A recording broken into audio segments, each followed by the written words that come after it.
Warahmatullahi wabarakatuh. Selamat pagi anak-anak semua.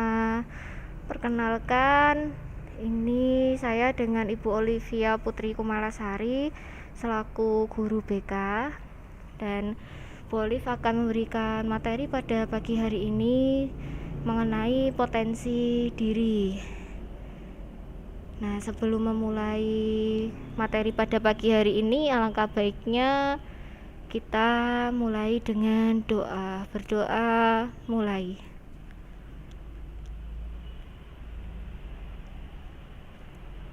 Selesai. Nah, di sini potensi diri. Sebelumnya, apakah kalian sudah pernah mendengar saya punya potensi apa ya? Punya kelebihan apa ya yang ada pada diri saya? Kemudian, apa ya sebenarnya yang saya miliki dari sejak lahir hingga sekarang? Kemampuan apa yang kita miliki dari dulu hingga sekarang? Nah, kurang lebihnya seperti itu ya, banyak pertanyaan. Nah, di sini tujuan dari potensi diri itu sendiri adalah kita dapat mengenal potensi serta berusaha mengoptimalkannya untuk meraih sukses di masa depan. Jadi potensi itu bisa dikembangkan, bisa digali, seperti itu. Nah, ini ada beberapa yang Bu Olive skip ya. Ice breaking ini hanya untuk pencerah suasana saja. Ini yang mengenai persepsi, bagaimana kita melihat dari berbagai sudut pandang, kurang lebihnya seperti itu. Nah, di sini ada beberapa teori dari para ahli mengenai pengertian potensi diri yang di sini garis besarnya itu hampir sama. Nah, jadi bisa kalian baca, bisa kalian cermati di sini bahwa pengertian potensi adalah kemampuan dasar dari seseorang yang masih terpendam dan menunggu untuk dimunculkan menjadi kekuatan yang nyata. Dan di sini ada kemampuan yang masih bisa selalu dikembangkan, digali terus-menerus, dan memiliki kemampuan kekuatan yang baik yang sudah terwujud maupun yang belum terwujud, dan itu nantinya akan untuk bekal di masa depan kalian semua pastinya.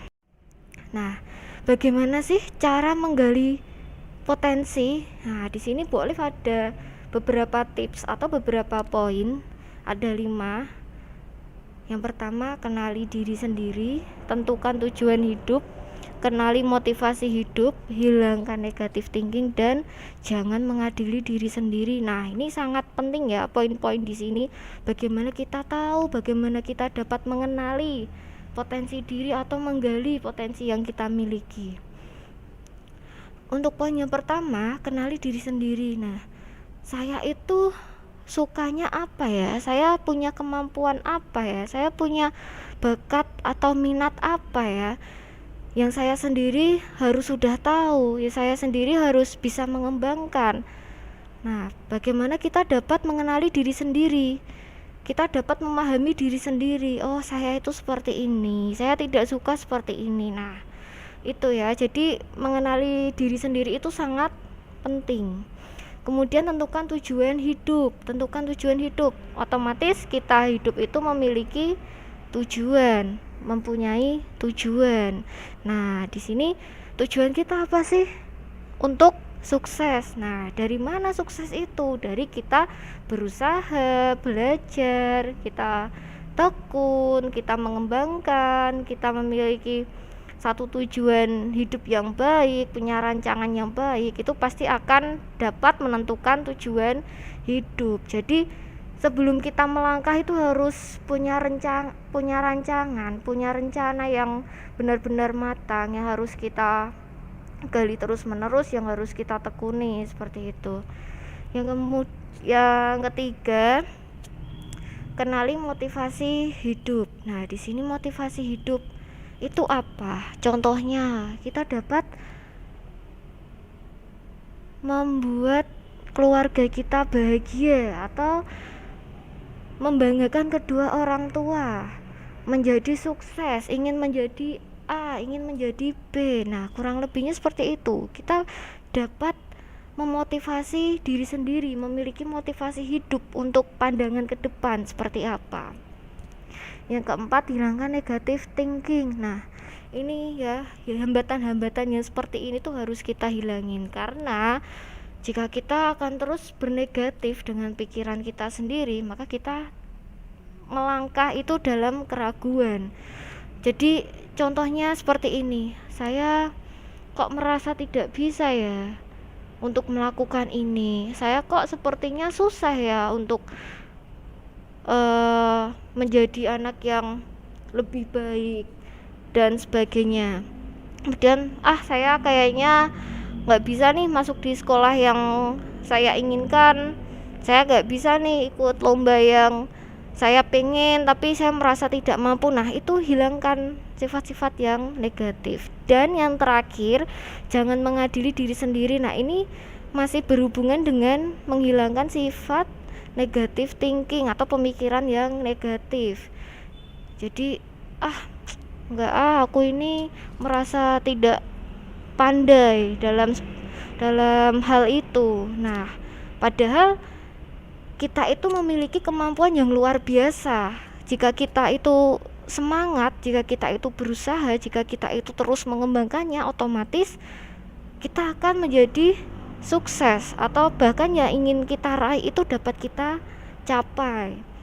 Nah, jadi jika gagal coba lagi, jika gagal coba lagi, seperti itu. Nah, dari kegagalan itu yang akan membuat kita lebih banyak belajar dan dapat mengambil semua pengalaman-pengalaman yang bisa diambil hikmahnya, seperti itu.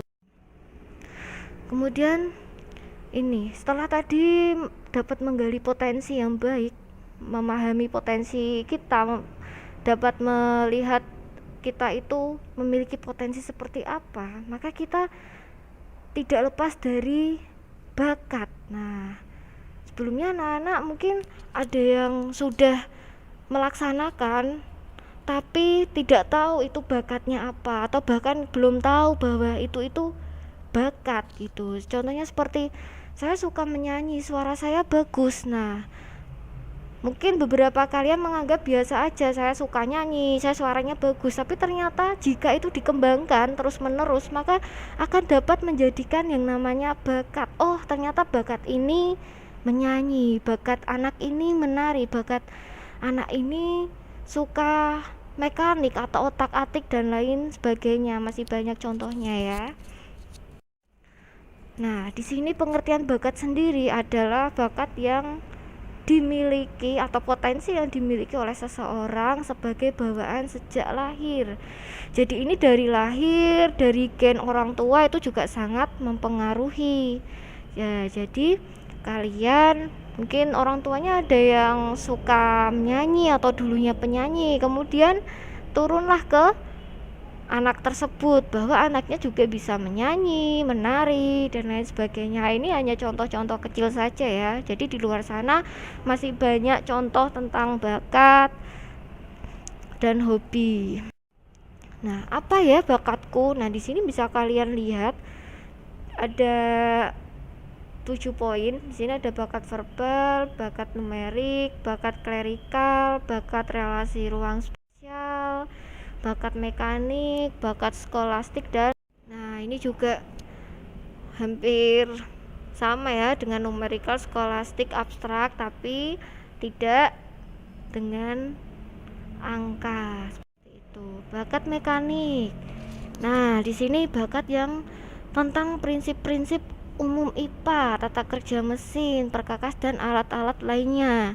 Jadi ini anak-anak yang suka bongkar pasang atau otak-atik benda-benda tertentu di motor, kipas angin, atau benda-benda lain yang membuat suatu benda itu menjadi bisa diperbaiki, dan benda-benda yang mungkin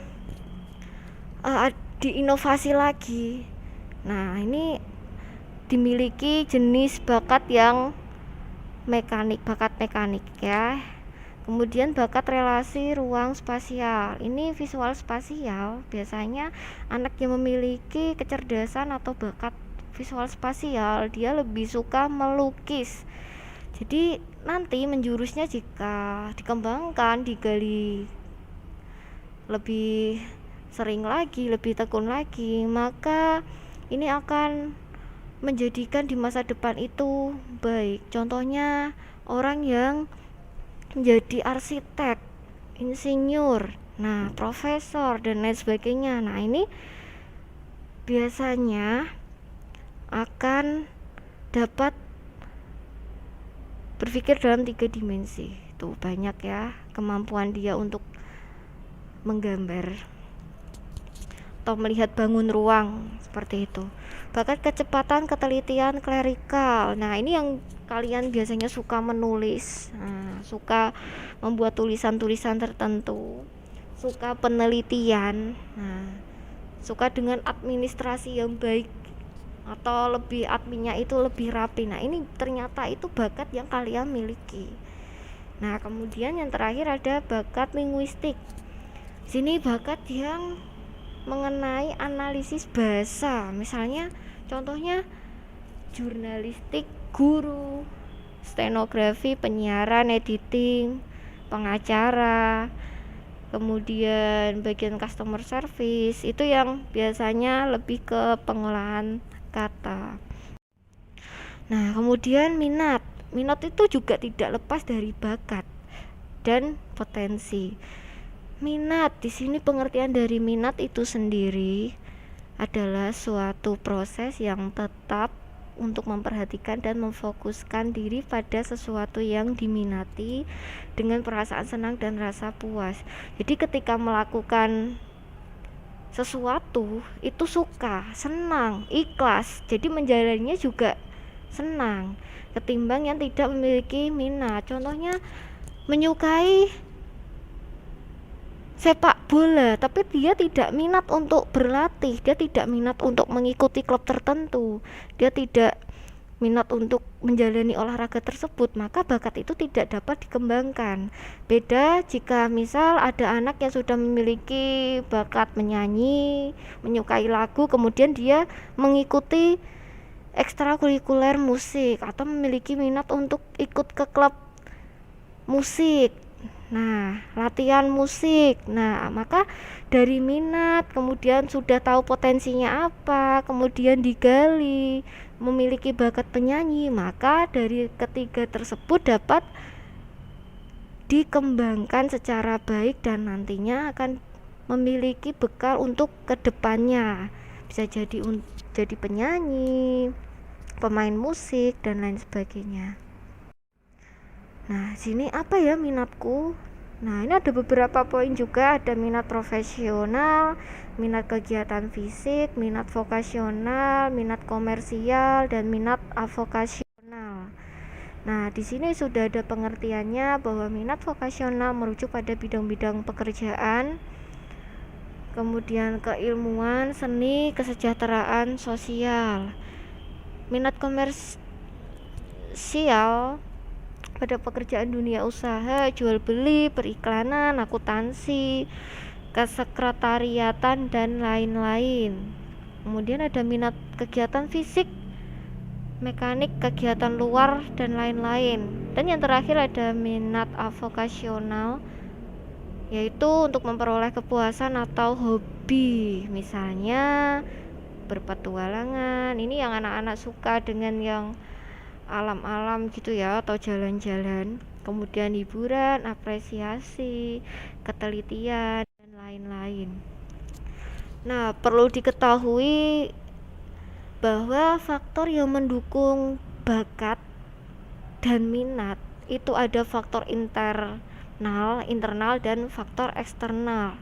Nah, di sini ada faktor bawaan, genetik, dan faktor kepribadian. Ini yang dari dalam. Jadi kalau misalnya tadi Bu Oli sudah jelaskan di depan, jika orang tuanya mungkin memiliki bakat atau pekerjaan tertentu yang akan nanti diwariskan anaknya, ibunya penyanyi, anaknya juga bisa menyanyi. Ibunya penari, anaknya juga penari. Dulu ayahnya pemain bola, anaknya juga hobi bola, dan itu bahkan lebih jago biasanya dari orang tuanya dulu, seperti itu ya. Kemudian faktor eksternal, faktor lingkungan. Di sini ada keluarga, teman, dan sekolah. Jadi, ketika kalian mengetahui bahwa ada dua faktor, faktor dalam dan dari faktor luar, yang lingkungan itu sangat mempengaruhi. Contoh, mayoritas di kelas itu suka musik, suka menyanyi. Padahal dari awal si anak yang hobinya berbeda itu tidak minat dengan lagu, menyanyi, dan lain sebagainya. Namun dengan berjalannya waktu, banyak lingkungan sekitar yang mayoritas tadi penyanyi, otomatis atau bisa jadi si anak yang tidak minat awalnya untuk menyanyi itu jadi ingin menyanyi juga. Nah, dan akhirnya memiliki bakat yang dari lingkungan, bawaan dari lingkungan. Gimana ya cara mengembangkannya? Mengembangkan potensi, mengembangkan bakat kita, mengembangkan minat kita. Nah, yang pertama, beranikan dirimu. Kemudian dukunglah dengan latihan. Ini harus latihan terus-menerus, harus tekun, harus rajin, dan didukung oleh lingkungan. Nah, ini support dari orang sekitar, terutama orang tua, keluarga, saudara, teman, dan masih banyak lainnya. Kemudian pahami dan atasi hambatan-hambatanmu. Ini tadi pahami diri sendiri, kelebihannya apa, bisa mengerjakan apa, kelemahannya apa ya yang harus saya hilangkan. Nah, kelebihan yang harus saya kembangkan apa. Jadi kita dapat memahami diri sendiri, dapat memahami kita itu seperti apa ya. Contohnya ya, kita itu kalau ada orang lain tanya, si A itu seperti apa sih? Nah, itu dapat menggambarkan bahwa diri kita itu seperti yang mereka lihat, seperti itu ya. Mengatasi hambatan-hambatan. Nah, ini yang jelas bagaimana kita bisa mengatasi semua masalah. Jika gagal, coba lagi. Jika tidak bisa, berusaha lagi mencari tahu. Nah, jadi untuk mengembangkan itu kalau hanya dengan santai atau dengan rebahan atau dengan main game terus menerus, maka yang tadi kita ingin atau kita raih menjadi cita-cita yang baik atau menjadi orang sukses, maka tidak akan tercapai. Nah, jadi sangat penting ya kalau anak-anak di sini harus bisa lebih tekun, bisa memahami diri sendiri, bisa menghargai apa yang dilakukan, bisa terus berusaha, berdoa. Insya Allah nanti cita-cita yang kalian inginkan pasti akan tercapai. Nah, di sini kesesuaian cita-cita dengan bakat dan minat. Hubungannya apa ya? Sangat berhubung sekali, sangat terhubung sekali. Jadi ketika kita mengetahui potensi yang kita miliki, kita tahu bakat kita tahu minat kita, minatnya kita harus lebih semangat lagi. Nah, maka cita-cita yang kita inginkan nanti di masa depan itu akan kita raih. Dari kecil suka menyanyi, minat untuk mengikuti ekstra nyanyi, minat mengikuti kegiatan-kegiatan musik lainnya. Nah, kemudian punya gambaran cita-cita yaitu penyanyi ya, maka ini satu berkesinambungan, jadi saling berkaitan dan berhubungan. Nah, jadi anak-anak tadi sudah boleh jelaskan mengenai potensi diri, bakat, dan minat. Jadi nanti bisa berlatih di rumah di dalam buku catatan masing-masing. Nah, di sini kalian bisa menuliskan, mengetahui kelebihan dan kelemahan diri, potensi apa yang sudah dimiliki, hobi apa, bakat dan minat kalian itu apa saja. Bagaimana menggali potensi ala kalian boleh, atau yang tadi sudah boleh terangkan di PowerPoint itu juga ada. Nah, seperti itu. Semoga bermanfaat untuk pertemuan hari ini. Sampai bertemu di pertemuan selanjutnya. Terima kasih atas perhatiannya. Selamat pagi. Wassalamualaikum warahmatullahi wabarakatuh.